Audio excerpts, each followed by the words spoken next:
آج ہمارے مہمان ہیں سابق وفاقی وزیر اور ڈویژنل صدر پاکستان پیپلز پارٹی سردار سلیم حیدر خان صاحب. ان سے پوچھتے ہیں کہ پیپلز پارٹی کو اٹک میں منظم کرنے کے لیے کیا کوششیں کر رہے ہیں. جی سر. بسم اللہ الرحمن الرحیم. شبیر صاحب، پہلے تو میں آپ کا شکریہ ادا کرتا ہوں کہ آپ تشریف لائے اور آپ نے یہ عزت بخشی. اٹک میں پیپلز پارٹی کو منظم کرنے کے لیے انشاءاللہ محلے کی سطح پر، وارڈ کی سطح پر تنظیم سازی کے لیے جدوجہد ہو رہی ہے، اور اٹک ڈسٹرکٹ کی تنظیم جو ہے وہ بھی مکمل ہے اور تحصیلوں کی تنظیمیں مکمل ہیں، بڑی افیکٹو اور بہترین تنظیمیں ہیں. پنڈی ڈویژن کے حوالے سے جب بھی پاکستان پیپلز پارٹی کا کوئی حکم نامہ ملا کسی بھی تحریک میں یا کسی بھی ایونٹ میں اگر حصہ لینے کا، تو اٹک کے جو تنظیمی دوست ہیں، اٹک کے جو لوگ ہیں، وہ سب سے بہتر اور سب سے اچھا پارٹیسپیشن پنڈی ڈویژن کے حوالے سے اٹک کے تنظیموں کا ہوا. اٹک کے ہمارے صدر جناب اشر یاد خان صاحب، آپ کو پتہ ہے کہ ایک سیاسی گھرانے سے تعلق رکھتے ہیں. ڈاکٹر سکندر صاحب کا جو گھر ہے وہ پاکستان پیپلز پارٹی کا بنیادی گھر ہے. ذوالفقار علی بھٹو کے دور سے لے کے آج تک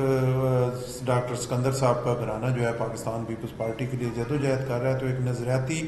اور اچھا کام کرنے والا بندہ جو ہے وہ اٹک ڈسٹرکٹ کا صدر ہے. اور پھر میرا تعلق بھی اٹک ڈسٹرکٹ سے ہے، گو میں ڈویژن کا صدر ہوں لیکن میرا تعلق اٹک ڈسٹرکٹ سے ہے. تو ہم مل کے پاکستان پیپلز پارٹی کو اٹک میں منظم کرنے کی جو ہر کام میں جو ہے وہ گنجائش تو بہت ہوتی ہے بہتری کی طرف لے جانے کی، تو جو ہم کر سکتے ہیں وہ کر رہے ہیں. اور انشاءاللہ ابھی 26 کو جو لانگ مارچ کا حکم ہے اس میں بھی اٹک ڈسٹرکٹ سے انشاءاللہ پاکستان پیپلز پارٹی کے جو جیالے اور پیپلز پارٹی کے ماننے والے ہیں وہ بھرپور تعداد میں انشاءاللہ حصہ لیں گے. راولپنڈی ڈویژن کی سطح پر پارٹی کی کیا صورتحال ہے اور آئندہ الیکشن میں کیا دیکھ رہے ہیں؟ دیکھیں، جیسے آپ کو پتہ ہے کہ پنڈی ڈویژن جو ہے وہ یہاں پہ پیپلز پارٹی کا گراس روٹ لیول پہ بہت ووٹ ہے. لیکن اگر ذوالفقار علی بھٹو کے ٹائم سے آپ دیکھیں 70-71 میں بھی جب پیپلز پارٹی پورے پاکستان میں سیلاب کی طرح آئی تو پنڈی ڈویژن میں جو کارکردگی تھی کوئی زیادہ اچھی نہیں تھی. غالباً کوئی 1-2 سیٹیں تھیں پنڈی ڈویژن میں ذوالفقار علی بھٹو کے ٹائم پہ بھی. اس کے بعد بھی ہمیشہ سے یہ ایک دفعہ سب سے بہتر جو رزلٹ تھا غالباً 4 MNAs تھے 16 میں سے. ورنہ پنڈی ڈویژن میں جو پارٹی کی سیٹوں کے لحاظ سے کارکردگی ہے وہ کوئی اس معیار کی نہیں رہی، جس سے یہ ثابت ہوتا ہے کہ پنڈی ڈویژن میں اینٹی پیپلز پارٹی ووٹ جو ہے وہ زیادہ ہے اور وہ لوگ جو ہیں وہ تکڑے ہیں. 2008 کے الیکشن میں بھی جو ہے پنڈی ڈویژن سے 4 MPA تھے اور 2 MNA تھے 2008 میں بھی. تو یہاں پہ جو اچھے کینڈیڈیٹس ہیں ان کی کمی ہے پاکستان پیپلز پارٹی کے لیے. تو میں جب سے پنڈی ڈویژن کا صدر بنا ہوں تو میں اس کوشش میں ہوں کہ اچھے لوگ جو ہیں وسائل والے جو اپنا MNA اور MPA کی سیٹ پہ اچھی فائٹ دے سکے ان کو پارٹی میں لایا جائے. اور اس سلسلے میں کافی جو جدوجہد ہے وہ ہو رہی ہے. اور انشاءاللہ آپ دیکھیں گے کہ اگلے مہینے 2 مہینے کے اندر اچھے تکڑے لوگ جو الیکشن لڑنے کی پوزیشن میں ہوں اور پھر شاید ان کو پاکستان پیپلز پارٹی کے جیالوں کی سپورٹ اور پاکستان پیپلز پارٹی کے ووٹ بھی ملے اور ہم آنے والے اگلے الیکشن میں جو ہے پنڈی ڈویژن سے اچھا رزلٹ دے سکیں. باقی جب سے میں پنڈی ڈویژن کا صدر بنا ہوں تو پورے پنجاب میں پنڈی ڈویژن جو ہے وہ نمبر 1 پہ جا رہا ہے. اگر آپ قیادت سے بھی پوچھیں، کیونکہ بلاول بھٹو صاحب کے پنڈی ڈویژن میں سب سے پہلے فتح جان میں جلسہ ہوا جو تاریخ ساز جلسہ تھا، پھر پریڈ گراؤنڈ والا جو جلسہ تھا وہ بھی پنڈی ڈویژن کے حوالے سے تھا. اس میں لاکھوں کی تعداد میں لوگ وہ پورے پاکستان سے لوگ آئے، لیکن جو ہوسٹ تھا وہ پنڈی ڈویژن ہی تھا اور وہ بھی تاریخ ساز جلسہ تھا. پھر کوٹلی ستیا میں پنڈی ڈویژن کا جلسہ ہوا جو بلاول صاحب کا بہترین جلسہ تھا. پھر لیاقت باغ میں جو ہے وہ ہوا. تو بہت سارے ایونٹس جو ہیں پنڈی ڈویژن نے پنجاب میں سمجھتا ہوں کہ سب سے زیادہ ایونٹس جناب بلاول بھٹو کے پنڈی ڈویژن نے جو ہیں وہ ہوسٹ کیے ہیں. اور سارے جو ایونٹس ہیں وہ انشاءاللہ تاریخ ساز اور اچھے ایونٹس ہوئے ہیں. تو انشاءاللہ آنے والے ٹائم میں پنڈی ڈویژن میں پاکستان پیپلز پارٹی اور انشاءاللہ بہتری کی طرف جائے گی. حالیہ سندھ الیکشن میں یوسف رضا گیلانی صاحب کی جیت پیپلز پارٹی کو کیا سیاسی فائدہ ملا ہے اور مستقبل میں اس کے کیا اثرات مرتب ہوں گے؟ دیکھیں، یوسف رضا گیلانی صاحب جو ہیں وہ 2008 سے 13 تک 4 سال تک جو ہے وہ پرائم منسٹر رہے پاکستان پیپلز پارٹی کے. اور اس میں یوسف رضا گیلانی صاحب نے صرف پیپلز پارٹی نہیں بلکہ مسلم لیگ نون اور جو ان کے پی ٹی آئی اور مخالف جو ایم این ایز تھے ان کو بھی اپنے ساتھ وہ لے کر چلے، اور کیونکہ وہ کہتے تھے کہ اگر میں پرائم منسٹر ہوں تو میں صرف پیپلز پارٹی کا نہیں ہوں بلکہ حال میں بیٹھے ہوئے جتنے ایم این ایز ہیں ان کا پرائم منسٹر ہوں۔ تو یہاں پہ اٹک کی تعمیر و ترقی کے حوالے سے بھی آپ دیکھیں تو نون لیگ کے جو ایم این ایز تھے ان کو اتنا بھرپور فنڈ ملا کہ ان کو اپنی گورنمنٹ میں اتنا فنڈ نہیں ملا جتنا پیپلز پارٹی گیلانی صاحب کے دور میں ملا۔ تو گیلانی صاحب ایک اچھے پارلیمنٹیرین تھے، سب کو ساتھ لے کر چلے، یہی وجہ ہوئی کہ پھر گیلانی صاحب جو ہے وہ سینٹ کا یہ الیکشن کے ظاہری طور پہ جو ہے ان کے 20 ووٹ کم تھے، لیکن پھر بھی اللہ کے فضل و کرم سے گیلانی صاحب جو ہے وہ الیکشن جیت گئے۔ ان کی اپنی شخصیت کا اس میں بہت بڑا عمل دخل تھا، اور ان کی جیت کے بعد پیپلز پارٹی کو ایک نیا ٹانک ملا ہے اور پیپلز پارٹی میں ایک نئی جان آئی ہے، اور لوگوں نے اسے بڑا ہی اچھا محسوس کیا ہے۔ بلکہ جو چھوٹے طبقے کے ملازمین تھے ان کو اتنا سپورٹ گیلانی صاحب نے دی تھی کہ ان سب نے دعائیں کی گیلانی صاحب کی جیتنے کے لیے۔ گیلانی صاحب کی جو جیت ہے اس میں غریب لوگوں کی دعاؤں کا بہت اثر ہے۔ آپ یقین کریں کہ جس دن الیکشن تھا فتح جنگ میں ایک شادی پہ تھا، تو ہمارے علاقے کے کچھ لوگ جو ہیں وہ نیشنل اسمبلی میں چھوٹے ملازم ہیں، تو وہ مجھے ایک ملے، ان کا نام میں نہیں لینا چاہتا، انہوں نے مجھے کہا کہ گیلانی صاحب کے لیے آپ کیا کر رہے ہیں؟ تو میں نے کہا کہ پارٹی پوری کوشش کر رہی ہے، آپ بتائیں آپ کیا کر رہے ہیں گیلانی صاحب کے لیے؟ تو انہوں نے کہا کہ جی ہم گیلانی صاحب کی جیت کے لیے دعائیں کر رہے ہیں، اور آپ یقین کریں کہ آج میں نے تہجد کی نماز میں گیلانی صاحب کی جیت کے لیے جو ہے وہ دعا کی، اور ان غریبوں کی جو دعائیں تھیں انہی کی وجہ سے گیلانی صاحب جیتے، اور اس جیت کی وجہ سے پارٹی میں ایک نئی جان آئی، اور بہت سارے دوست جو ہیں وہ پارٹی کی طرف متوجہ ہوئے، اور انشاءاللہ۔ اور دوسرا یہ ہے کہ پی ٹی آئی کی ڈیلیورنس جو ہے وہ انتہائی بری ہے، اور پاکستان کے لوگ جو ہیں وہ تنگ ہیں، مہنگائی، بے روزگاری، لا اینڈ آرڈر، اور انٹرنیشنل لیول پہ ہماری بری صورتحال، ملک کی وہ حالت ہو گئی ہے کہ لوگ اب دعائیں کر رہے ہیں کہ اس پی ٹی آئی سے ہمیں ہماری جان چھوٹے، اور پھر اور پیپلز پارٹی کے علاوہ کوئی متبادل جو ہے وہ پاکستان کے لوگوں کو اب نظر نہیں آ رہا، اور انشاءاللہ بہت جلدی اس حکومت کا بھی خاتمہ ہوگا، اور انشاءاللہ آنے والی گورنمنٹ جو ہے وہ بھی پاکستان پیپلز پارٹی کی ہوگی۔ آپ دفاعی پیداوار کے وزیر تھے، اس زمانے میں چین سے جدید J-10 طیارہ حاصل کرنے کی بات چیت چل رہی تھی، لیکن ابھی تک پاکستان کو نہیں ملا، اس کی کیا وجہ ہے؟ دیکھیں بات یہ ہے کہ ہم پی اے سی کامرا میں جو ہے وہ چین کے ساتھ مل کے JF-17 تھنڈر طیارے جو ہے وہ بنا رہے ہیں، وہ کچھ ادھر پاکستان میں بن رہے تھے اور کچھ چائنا میں بن رہے تھے۔ وہ اب ہر سال بعد ان کی ایک 30 سے لے کے 70 طیاروں تک کی کھیپ جو ہے وہ نکل رہی ہے لگاتار، اور اس JF-17 جو 2008 سے 13 کے درمیان ہم نے بنانے شروع کیے تھے، اور وہاں سے وہ جو ہے پراپر ایئر فورس کے فلیٹ میں شامل بھی ہو گئے تھے طیارے، ان کو جدید کرنے کے لیے چائنا جو ہے وہ بڑے بھرپور طریقے سے پاکستان کے ساتھ مل کر جو ہے وہ کر رہے ہیں، اور JF-17 تھنڈر جو ہے وہ دنیا میں آپ نے دیکھا بھی کہ انڈیا نے جو ایک پاکستان پہ حملہ کیا اور جس برے طریقے سے انڈین ایئر فورس کو یہاں پہ شکست کا سامنا کرنا پڑا، تو وہ پاکستان کے اور چین کے بنائے ہوئے اپنے طیارے JF-17 تھنڈر تھے، جنہوں نے انڈیا کو جو ہے وہ ناک آؤٹ کیا، ان کے 2-3 طیارے گرائے بھی، اور پورے دنیا نے دیکھا کہ انڈیا کی وہ جو ہے وہ کتنی زیادہ بےزتی ہوئی، پاکستان کی عزت میں کتنا اضافہ ہوا۔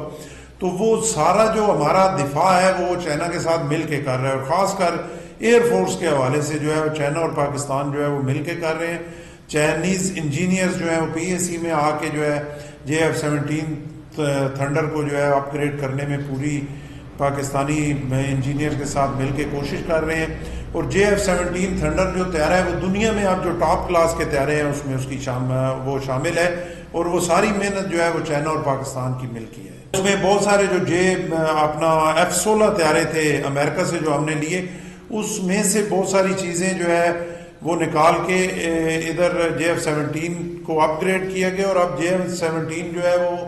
F-16 کے برابر تقریباً پہنچ چکا ہے، اور اس کی کارکردگی جو ہے وہ بہت زبردست ہے۔ آپ کیا سمجھتے ہیں کہ دفاعی لحاظ سے پاکستان کس حد تک خود کفیل ہے؟ دیکھیں دفاعی لحاظ سے پاکستان جو ہے اللہ کے فضل و کرم سے وہ بہترین جگہ پہ ہے، جو ملک کا دفاع ہے وہ مضبوط ہاتھوں میں ہے، جو ایکوپمنٹ ہیں، جو موجودہ دنیا کی جدید ٹیکنالوجی ہے اس میں پاکستان دفاع کے لحاظ سے جو ہے وہ ٹاپ لیول پہ ہے. کئی دفعہ پاکستان کے لوگوں نے دیکھا, اور ویسے بھی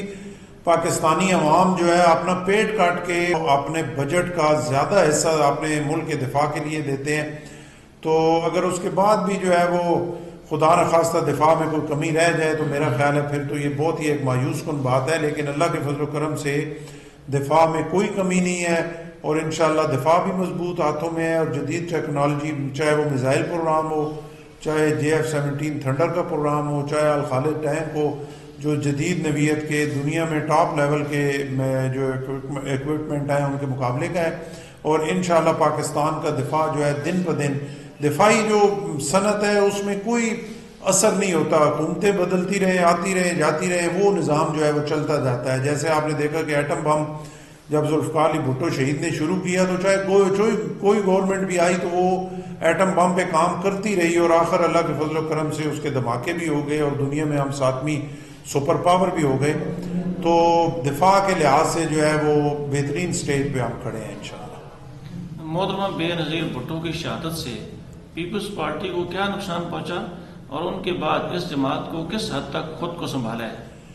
دیکھیں, محترمہ بے نظیر بھٹو کی شہادت پہ پیپلز پارٹی کو بہت بڑا نقصان پہنچا, کیونکہ پاکستان کی تاریخ میں اگر کوئی پاکستان کو لیڈرشپ ملی, قائد اعظم محمد علی جناح کے بعد ذوالفقار علی بھٹو, اور ذوالفقار علی بھٹو کے بعد محترمہ بے نظیر بھٹو, یہ تین ہی لیڈر تھے جو اس ملک کو ملے. تو جب ایک مین لیڈرشپ کی شہادت ہوئی تو اس کا نقصان پیپلز پارٹی کو تو ظاہر ہے بہت زیادہ پہنچا, لیکن اس سے بھی زیادہ نقصان جو ہے وہ ملک پاکستان کو پہنچا. کیونکہ ہمارے ملک میں معاملات ہوتے یہ ہیں کہ جب لیڈر زندہ تھے تو انہیں یہ کہتے تھے یہاں پہ ایک خاص طبقہ ہے کہ جی یہ سیکورٹی رسک ہے اور یہ ملک دشمن ہے. لیکن آج اگر آپ دیکھیں جب وہ شہید ہو گئے تو پورے پاکستان کے 99.9% لوگ کہتے ہیں کہ جی اگر کوئی لیڈر تھا تو وہ ذوالفقار علی بھٹو تھا, اگر کوئی لیڈر تھی تو محترمہ بے نظیر بھٹو تھی. تو محترمہ بے نظیر بھٹو کی لیڈرشپ کی جو کمی ہے وہ تو پاکستان کو بھی دیکھیں کہ بہت ہی بڑا ایک نقصان ہوا ہے, اور پیپلز پارٹی کو تو ظاہر ہے پیپلز پارٹی کی قیادت ہی ختم ہو گئی, تو یقیناً ایک بہت بڑا نقصان تھا. اور اس میں جو وہ ٹائم تھا بہت نازک ٹائم تھا, اس میں یہ خطرہ تھا کہ شاید خدا نخواستہ پیپلز پارٹی اب سروائیو نہ کر سکے. لیکن آصف علی زرداری صاحب کے شکر گزار ہیں کہ انہوں نے پارٹی کو سنبھالا دیا. 5 سال تک پیپلز پارٹی گورنمنٹ میں رہی, اور وہ ایک سارا بلڈنگ پروسیس تھا جس میں دوبارہ پارٹی ری بلڈ ہو کے, اور اب اسی محترمہ شہید بے نظیر بھٹو, شہید کا بیٹا بلاول بھٹو اس قابل ہوا ہے کہ وہ پاکستان پیپلز پارٹی کی قیادت کر رہے ہیں. تو اب انشاءاللہ آنے والا وقت جو ہے وہ پاکستان پیپلز پارٹی کا ہے, کیونکہ یہ بلاول بھٹو جو ہے وہ شہیدوں کی نسل میں سے ہے اور ایک لیڈرشپ کی نسل میں سے ہے. تو بلاول بھٹو ہی اس ملک کا حقیقی لیڈر ہے, اور آپ دیکھیں گے کہ جب بلاول بھٹو انشاءاللہ اس ملک کے وزیر اعظم بنیں گے تو اس ملک کے جو مسائل ہیں, اس ملک کے جو حالات ہیں وہ تب ہی بہتری کی طرف جائیں گے جب بلاول بھٹو اس ملک کے وزیر اعظم بنیں گے انشاءاللہ. ضلع اٹک کی مجموعی سیاسی صورتحال کو کس تناظر میں دیکھتے ہیں؟ ضلع اٹک کی موجودہ جو سیاسی صورتحال ہے وہ انتہائی مایوس کن ہے, کیونکہ آپ بھی اٹک کے ہیں اور میں بھی اٹک کے ہوں, اور اٹک کی عوام جو ہے وہ دیکھ رہے ہیں. ایک تو PTI کی جو گورنمنٹ ہے اس نے لوگوں کو بہت بڑا مایوس کیا کہ ایک جھوٹے وعدے اور اتنے ہی بڑی تعداد میں وعدے کیے کہ جو شاید پورے کرنے ممکن ہی نہیں تھے. لیکن ان میں سے PTI کی اس گورنمنٹ نے اپنی سمت بھی درست نہیں کی. انہوں نے اتنا بھی نہیں کیا کہ لوگ تھوڑا سا یہ توقع کریں کہ شاید کچھ بہتری جو ہے وہ آئے, کیونکہ انہوں نے صرف نعروں جھوٹے وعدوں کے علاوہ انہوں نے کچھ نہیں کیا, اور لوگوں کو گالیاں نکالنے, مخالفین کو NRO نہیں دوں گا, فلاں کو یہ کر دوں گا, فلاں ڈاکو ہے, فلاں چور ہے, فلاں نے یہ کر دیا ہے, اس کے علاوہ انہیں کوئی بات آتی نہیں ہے. لوگ بیچارے جو ہیں آپ دیکھیں مہینے میں جو ہے 4 دفعہ بجلی مہنگی ہو رہی ہے, مہینے میں 2 دفعہ تیل مہنگا ہو رہا ہے, اور مہینے میں روزانہ کی بنیاد میں جو کھانے پینے کی اشیاء ہیں وہ مہنگی ہو رہی ہیں. MNAs کی, پرائم منسٹر کی, پریزیڈنٹ کی تنخواہیں جو ہے وہ بڑھ گئیں. جو غریب مزدور ہے اس کی تنخواہ نہیں بڑھی, جو غریب 12ویں گریڈ کا, 11ویں کا, 7ویں گریڈ کا ہے اس کا 1 روپیہ نہیں بڑھا, اور مہنگائی جو ہے وہ بے حساب طریقے سے جو ہے وہ بہت زیادہ ہوئی, اور لوگ انتہائی مایوس ہیں. اس مایوسی کی حالت میں یہاں پہ اٹک میں 3 منسٹر ہیں PTI کے, 2 فیڈرل منسٹر ہیں اور 1 صوبائی منسٹر ہے. لیکن انتہائی مایوس کن صورتحال ہے اٹک کی کہ ان 2.5-3 سالوں میں اٹک میں ایک اینٹ نہیں رکھی گئی، کسی جگہ کوئی ڈیولپمنٹ کا کام نہیں ہوا، کسی جگہ کسی غریب آدمی کو نوکری نہیں ملی، اور اٹک جو ہے وہ کھنڈر کا منظر پیش کر رہا ہے۔ اگر فتح جان سے پنڈی گھیب روڈ پہ آپ جائیں یا اٹک کی مختلف لنک روڈ پہ آپ جائیں تو وہاں پہ بندہ اپنا سر پکڑ کے بیٹھ جاتا ہے کہ یہ کیا صورتحال ہے، جبکہ یہی جس جگہ ابھی ڈرنال میں آپ بیٹھے ہوئے ہیں، یہاں سے کوئی 10 کلومیٹر کے فاصلے پہ چکوال شروع ہو جاتا ہے۔ اگر آپ چکوال میں جائیں تو آپ سمجھتے ہیں کہ پتہ نہیں ہم دنیا کے کون سے حصے میں آ گئے ہیں، کسی کھنڈر ایریے سے نکل کر پتہ نہیں کوئی یو کے یا امریکہ یا کوئی اس کا حصہ ہے کہ وہاں کے روڈز دیکھیں، وہاں پہ ڈیولپمنٹ دیکھیں تو یقین کریں کہ ہمیں بڑی مایوسی ہوتی ہے کہ اٹک میں 3 منسٹرز ہونے کے باوجود اٹک کی صورتحال انتہائی مخدوش ہے، انتہائی بری صورتحال ہے۔ میں نے حضروں کے پرسوں ترسوں کے جلسے میں بھی ان منسٹرز کو کہا تھا کہ یہ تھوڑا ٹائم ہے، آپ 2.5-3 سال گزار چکے ہیں، آپ مہینوں کی بات ہے، آپ فارغ ہیں اور آپ نے واپس انہی لوگوں میں آنا ہے، ان لوگوں کے بارے میں کچھ سوچیں۔ یہ روز روز آپ کو منسٹریاں اور یہ جھنڈے والی گاڑیاں جو ہیں وہ اللہ نہیں دے گا، لیکن آپ نے اپنا ٹائم ضائع کر دیا ہے۔ تو پی ٹی آئی کیونکہ حادثاتی طور پہ خود بھی پاکستان کے اقتدار میں آئی اور یہاں پہ اس کے جو منسٹر ہیں وہ بھی حادثاتی طور پہ منسٹر بن گئے، تو اب میرا خیال ہے ان کا ٹائم بھی ختم ہونے والا ہے اور اٹک کے لوگوں کی میرا خیال ہے مایوسیاں بھی ختم ہونے والی ہیں، کیونکہ پی ٹی آئی سے جان چھوٹے گی تو پھر اٹک میں کچھ بہتری آئے گی۔ آپ یہ کہنا چاہ رہے ہیں کہ تحریک انصاف کی حکومت نے جو کارکردگی دکھائی وہ مایوس کن ہے؟ دیکھیں اس میں شک شبے کی بات ہی کوئی نہیں ہے، ان کی کارکردگی کسی سیکٹر میں بھی جو ہے وہ آپ اس قابل ہی نہیں ہے کہ اس پہ بات کی جائے کہ اگر ایک گدھے کو پکڑ کے اس ملک کا وزیر اعظم بنا دیا جائے تو پھر یہ توقع کی جائے کہ وہ گدھا کسی چیز کو بہتر کر دے گا۔ تو میرا خیال ہے جو یہ سوچتا ہے کہ گدھا جو ہے وہ ملک کا وزیر اعظم بن کے اور ملک کو ٹھیک کر دے گا، میرا خیال ہے وہ خود بھی گدھا ہی ہے۔ حکومت کے 2.5 سال عوام کے سامنے ہیں اور جو آنے والے 2.5 سال ہیں آپ کیا سمجھتے ہیں اس میں حکومت کچھ ڈیلیور کر پائے گی؟ دیکھیں 2.5 سالوں میں اگر کوئی ڈیلیور نہیں کیا سوائے جھوٹے وعدوں کے، نعروں کے، لوگوں کو گالیاں نکالنے کے اور ہر چیز اٹھا کے پچھلی گورنمنٹ پہ ڈال دینے کے، تو اگلے 2.5 سال میں آپ کیا توقع کر سکتے ہیں؟ اب تو 2.5 سال ان کے پاس ہیں بھی نہیں، کیونکہ لوگ جو ہے صبح شام دن رات دعائیں مانگ رہے ہیں کہ ان سے ہماری جان چھوٹے، اور میرا خیال ہے اب صبر کا پیمانہ جو ہے وہ عوام کا بھی لبریز ہو چکا ہے اور اللہ کو بھی شاید پاکستان پہ رحم آنا شروع ہو گیا ہے، اور وہ حالت ہے کہ اب 2.5 سال والی تو کوئی بات نہیں ہے کہ یہ کریں، لیکن اگر 2.5 سال نکال بھی جائیں تو ان سے بہتری کی آپ خیر کی توقع نہیں کر سکتے کسی جگہ بھی۔ سینٹ الیکشن کے بعد حکومت مخالف تحریک کس سمت جائے گی؟ دیکھیں سینٹ الیکشن کے بعد 26 تاریخ کا لانگ مارچ کا اعلان جو ہے وہ پی ڈی ایم نے کیا ہے۔ 26 تاریخ کو قافلے جو ہے مختلف جگہوں سے نکلیں گے اور 30 کو انشاءاللہ اسلام آباد میں پہنچیں گے اور وہاں پہ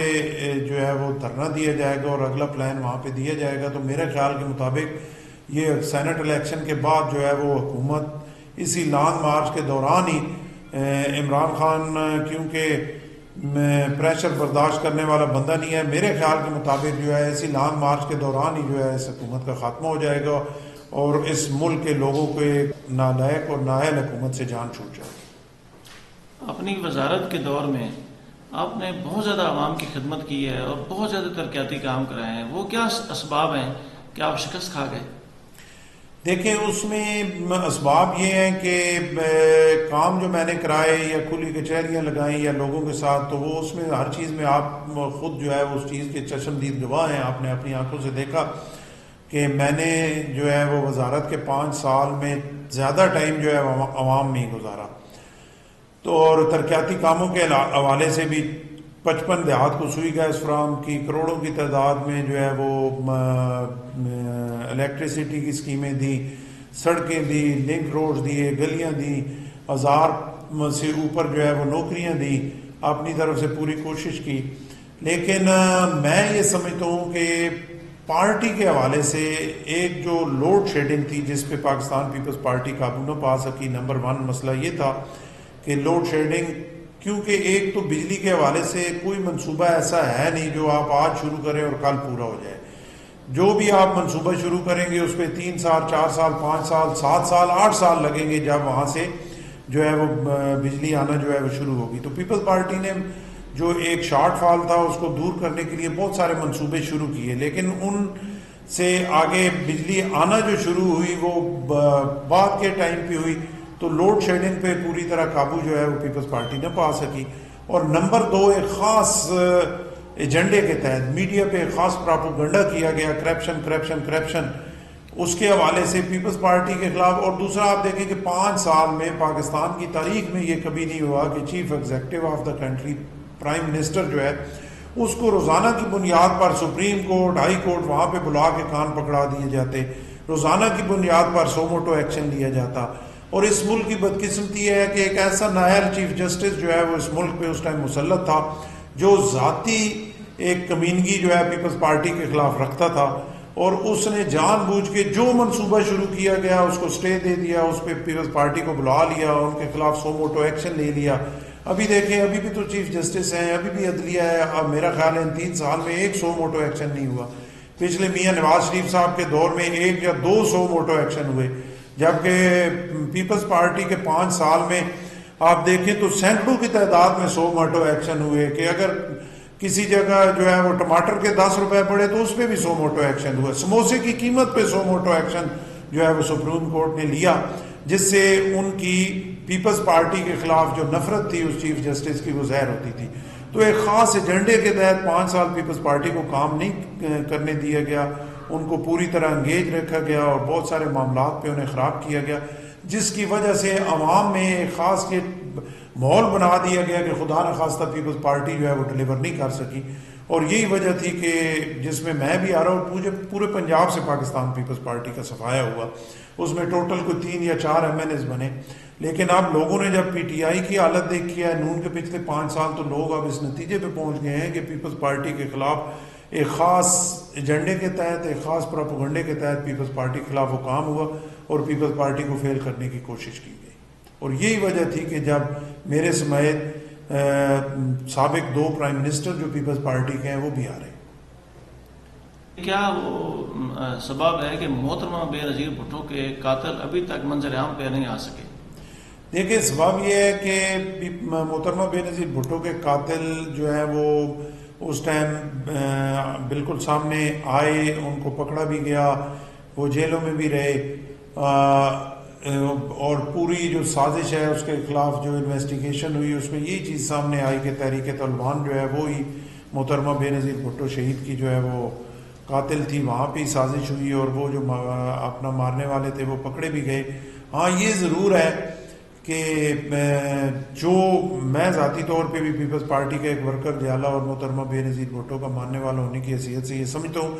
کہ صرف سامنے تحریک طالبان نے تو وہ سارا ایکشن کیا، لیکن ان کے پیچھے ضرور کچھ ہیوی ویٹس ایسے تھے کہ جن کو محترمہ بے نظیر بھٹو شہید سے خطرہ تھا اور جو سازش میں شریک تھے وہ لوگ سامنے نہیں آئے. اور یہ ہمیشہ پیپلز پارٹی کے ساتھ ہوتا رہا ہے. شہید ذوالفقار علی بھٹو کے ٹائم پہ، محترمہ بے نظیر بھٹو کے ٹائم پہ دیکھیں کہ محترمہ خود اس ملک کی وزیر اعظم تھی تو ان کے بھائی کو جو ہے وہ شہید کر دیا گیا. تو یہ سازشیں ہمیشہ سے پیپلز پارٹی کے خلاف ہوتی رہی ہیں، اور یہی وجہ ہے کہ ابھی تک جو محترمہ بے نظیر بھٹو کے قتل کی اس سازش کے مورے جو پیچھے بیٹھے ہوئے تھے ڈورے ہلانے والے، وہ ابھی تک سامنے نہیں آئے. متوقع بلدیاتی جو الیکشن ہے اس میں پیپلز پارٹی کہاں کھڑی ہے اور کیا حصہ لے گی الیکشن میں؟ دیکھیں پیپلز پارٹی جو ہے نا بلدیاتی الیکشن اگر ہوئے تو انشاءاللہ بھرپور حصہ لے گی. تو ویسے بلدیاتی الیکشن کرانے اس گورنمنٹ کے بس کے کام ہی نہیں ہے، یہ بلدیاتی الیکشن تک پہنچ بھی نہیں سکتے. اور دوسرا ضمنی الیکشن میں انہوں نے اپنا حشر دیکھ لیا ہے. سندھ میں آپ دیکھیں کہ پیپلز پارٹی کے 48-50 ہزار اور PTI کے 6-7 ہزار. پنجاب میں تمام تر دھاندلی کے باوجود یہ سارے الیکشن جو ہے وہ ہار گئے ہیں. تو انہیں پتہ ہے کہ PTI کے نام پہ کوئی ووٹ نہیں دیتا. تو میرا نہیں خیال کہ بلدیاتی الیکشن ہوں گے، لیکن اگر ہوئے تو انشاءاللہ پیپلز پارٹی ہر سیٹ پہ جو ہے وہ مقابلہ کرے گی اور انشاءاللہ اچھا رزلٹ دے گی. ناظرین، یہ تھے سابق وفاقی وزیر اور پاکستان پیپلز پارٹی کے ڈویژن صدر سردار سلیم حیدر خان صاحب. انہوں نے ہمیں قیمتی وقت دیا. مجھے دیجیے اجازت. اٹک ٹوڈے نیوز سے اللہ حافظ.